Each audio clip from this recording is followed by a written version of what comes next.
हाय बच्चों, आप सभी का स्वागत है अपने चैनल पे। हमारा चल रहा है क्वेश्चन मीनिया और चैप्टर है ह्यूमन स्क्रिप्टिव सिस्टम। आज ह्यूमन स्क्रिप्टिव सिस्टम का लास्ट लेक्चर होने वाला है, जिसमें हम मिक्चुरेशन,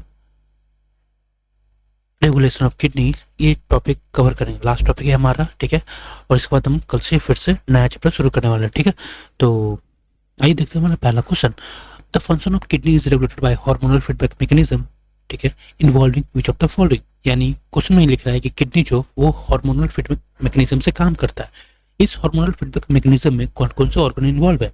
तो देखिए क्या वो hypothalamus only, juxtaglomeralar apertures only, hypothalamus, JGA, and to some extent the heart, या heart only.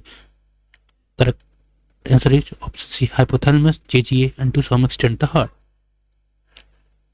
Osmoreceptors in the body are activated by change in blood glucose level, blood volume, blood fluid volume, and ionic concentration, या फिर blood pH only, या blood temperature. जो ऑस्मोरिसेप्टर है हमारे body में, वो कैसे एक्टिवेट होता है? वो हमारे blood volume, blood fluid, body fluid volume and ionic concentration के चेंज होने से, ठीक है।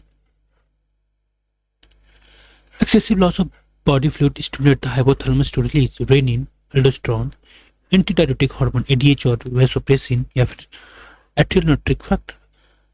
एक्सेसिव बॉडी फ्लूइड जब हमारे बॉडी से लॉस होता है तो हमारा जो हाइपोथैलेमस है वो रिलीज कराता है क्या? एंटीडायरेटिक हार्मोन, जिसे हम वेसोप्रेसिन भी कहते हैं। ये आपके पोस्टीरियर पिट्यूटरी ग्लैंड से निकलता है, ठीक है।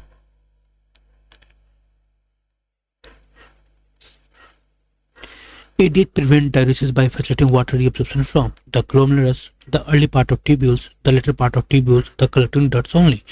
देखो, जब हम वो देख रहे थे DCT, तो आपको याद होगा कि कंडीशनल रीअब्जॉर्प्शन होता है। तो जो कंडीशनल रीअब्जॉर्प्शन होता है वो यही है, ADH prevent diuresis by facilitating absorption, reabsorption। तो जो कंडीशनल रीअब्जॉर्प्शन आपका DCT में हो रहा था, यानी डिस्टल कन्वल्यूटिव ट्यूब्यूल में, वो ADH की वजह से ही हो रहा था। तो ये कहाँ हो रहा था? आपको the latter part of tubule, that is DCT and collecting tubules कह सकते हैं। ADH can also increase blood pressure by dilating blood volume, constructing blood vessel, increasing heart rate, decreasing cardiac output। जो ADH है वो क्या करेगा? वो blood pressure कैसे इंक्रीज करेगा? By constructing blood vessel. The JJ is activated to release renin when there is fall in blood pH, body temperature, glomerular blood flow, pressure, या फिर GFR, या फिर प्लाज्मा प्रोटीन लेवल्स। तो जो JJ है वो रेनिन कब रिलीज करता है? जब हमारे बॉडी के फ्लूइड लॉस होने लगते हैं उनकी, यानी हम कह सकते हैं कि ग्लोमेरुलर ब्लड फ्लो, प्रेशर, या फिर GFR ये जब लो होता है तो JJ से एक्टिवेट होता है, वो रेनिन को रिलीज करता है। देन वो रेनिन क्या करता है? आपके वैस्को कंस्ट्रक्टर की तरह काम करता है, ठीक है। Renin convert angiotensin in blood to, तो रेनिन है वो कन्वर्ट क्या करता है? एंजियोटेंसिन वर्ड टू एंजियोटेंसिन 2, और एंजियोटेंसिन 2 क्या करता है? वो आप लंग्स में जाके एक्टिवेट होता है। देन वो लंग्स से फिर से बॉडी फ्लूइड में आता है, ठीक है। फिर वो क्या करता है? आपको किडनी के पास जाता है, वहां से आपको हार्मोन रिलीज करता है, देन वो फिर से हमारा कंस्ट्रिक्ट का काम करता है, यानी वेस्टो कंस्ट्रिक्ट का काम करता है, ठीक है। तो वही बोले कि renin convert angiotensin in blood to angiotensin 1, ठीक है। Angiotensin 2 increase GFR by decreasing blood pressure, acting as a vasodilator, acting as a powerful vasoconstrictor, या फिर inhibiting ADH release। तो जो एंजियोटेंसिन 2 है वो क्या कैसे इंक्रीज करता है GFR को? Acting as a powerful vasoconstrictor, ठीक है, यानी जो हमारे वेसल्स है उसको कंस्ट्रिक्ट करके एंजियोटेंसिन 2 है वो GFR को रेगुलेट करता है। Aldosterone promote reabsorption of potassium and water, sodium and water, chlorine and bicarbonate, या फिर यूरिया एंड अमोनिया। जो एल्डोस्टेरोन है वो क्या प्रमोट करता है? सोडियम एंड वाटर का reabsorption. Atrial natriuretic factor ANF is released in response to low blood volume, high blood volume / increased blood flow to the atria, low blood sodium, या फिर high blood potassium। जो atrial natriuretic factor है ANF वो क्या करता है? कब release होता है? जब हमारा बॉडी हाई फ्लूइड फ्लो करने लगता है तब, यानी हाई ब्लड वॉल्यूम या फिर increase blood flow to the atria.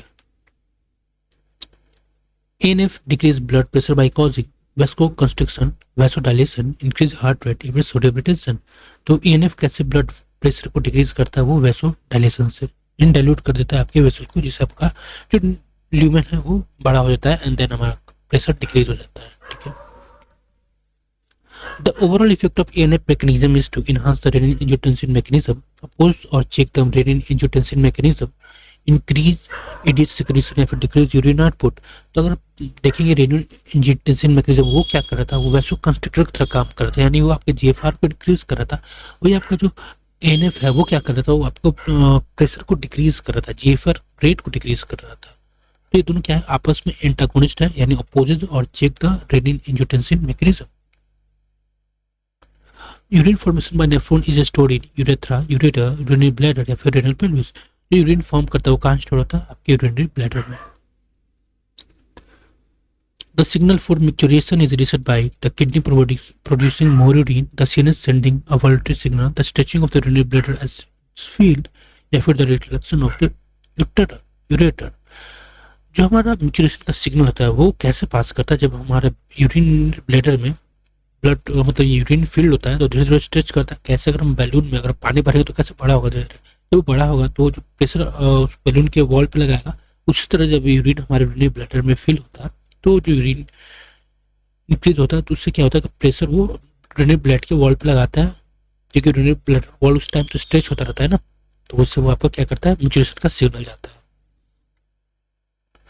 Stretch receptor on the wall of urinary bladder send signal to heart, kidney, heart, liver, central nervous system या फिर kidney. तो फिर वो जो रिसेप्टर प्रेजेंट होते हैं यूरिनरी ब्लैडर पे, यानी स्ट्रेच रिसेप्टर, जब वहां से रिफ्लेक्स जाता है वो कहाँ जाता है, आपके सेंट्रल नर्वस सिस्टम पे। Micturition involve the contraction of bladder and stimulate relaxation of. तो मिक्चुरेशन होता क्या है कि हमारा जब सिग्नल जाता है तो यहाँ वापस सिग्नल से आउटपुट आएगा ना, क्योंकि इनपुट तो गया सिग्नल, क्योंकि जब हमारा यूरिनरी ब्लैडर स्ट्रेच कर रहा था तो वो सिग्नल जनरेट कर रहा था, वो सिग्नल क्या किया, सीएनएस के पास गया, सीएनएस से आपका सिग्नल वापस आ रहा है किसके पास, यूरिनरी ब्लैडर के पास। तो यूरिनरी ब्लैडर क्या कर रहा है, वो आपका कॉन्टैक्ट कर रहा है, और उसके साथ एक और क्या हो रहा है कि जो आपका यूरेथ्रल स्फिंक्टर है वो क्या होता है, रिलैक्स करता है, जिसको से जो यूरिन है वो क्या होता है, पास आउट होता है। The process of releasing urine is called filtration, secretion, micturition या फिर eruption. The process of releasing of urine is called micturition. The neural mechanism that controls urine release is called the baroreceptor reflex, micturition reflex, osmoregulatory reflex या फिर renin-angiotensin reflex. The neural mechanism that controls urine release is called micturition reflex. On an average, an adult human excretes how much urine per day? It is from 1 liter to 1.5 liter. Normal human urine is typically, हमें पता है कि हमारा जो normal human urine है वो typically acid होता है, यानी थोड़ा सा एसिडिक होता है, slightly acid, that is pH 6.0. How much urea is excreted on average per day by adult human? तो वो आपका 25 से 30 ग्राम यूरिया हमारा पर डे रिलीज होता है by adult human. The presence of glucose in urine is called glycosuria. Presence of protein को proteinuria बोलेंगे, blood को हेमेटोयूरिया बोलेंगे, कीटोन बॉडी रहेगा तो उसमें कीटोन्यूरिया बोलेंगे, ठीक है। तो जैसे अगर ब्लड में हमारे यूरिन में अगर कीटोन बॉडी होता है तो उसमें क्या बोलेंगे, कीटोन्यूरिया। अगर हमारे यूरिन में प्रोटीन निकल रहा है तो हमसे कहेंगे हम प्रोटीनूरिया हो गया हमें। अगर हमारे यूरिन में ग्लूकोज निकल रहा है तो अब कहेंगे ग्लाइकोसीरिया हुआ, और अगर हमारे यूरिन से ब्लड निकल रहा है साथ में तो अब कहेंगे हेमेटोयूरिया हुआ। तो क्वेश्चन है the presence of glucose in urine is called तो ग्लाइकोसीरिया। The presence of ketone bodies in urine is indicative of kidney infection, diabetes mellitus, hypertension, and liver cirrhosis. जिसका सेंस है the presence of ketone bodies in urine is indicative of diabetes mellitus. Urine analysis is clinically useful for diagnosing only kidney malfunction, only metabolic disorder, both metabolic disorder and kidney malfunction, या फिर only urine tract infection. सही answer इसका both metabolic disorder and kidney malfunction. Beside the kidney, which organ also help in eliminating excretory waste? Stomach and pancreas, lung, liver and skin, heart and brain, spleen and gallbladder. इसका sensor है lung, liver and skin. Approximately how much CO2 is removed by your lungs per minute? Static data है तो है आपका 200 ml per minute. The liver secrete bile which contains substances such as glucose and amino acid, bilirubin, cholesterol, degraded steroid hormone, या फिर urea and creatinine, या फिर lactic acid and pyruvic acid. जो हमारा लीवर सिक्रेट करता है bile, वो क्या कंटेन करता है? वो बिलिरुबिन, कोलेस्ट्रॉल और डिग्रेडेड स्टेरॉयड हार्मोन।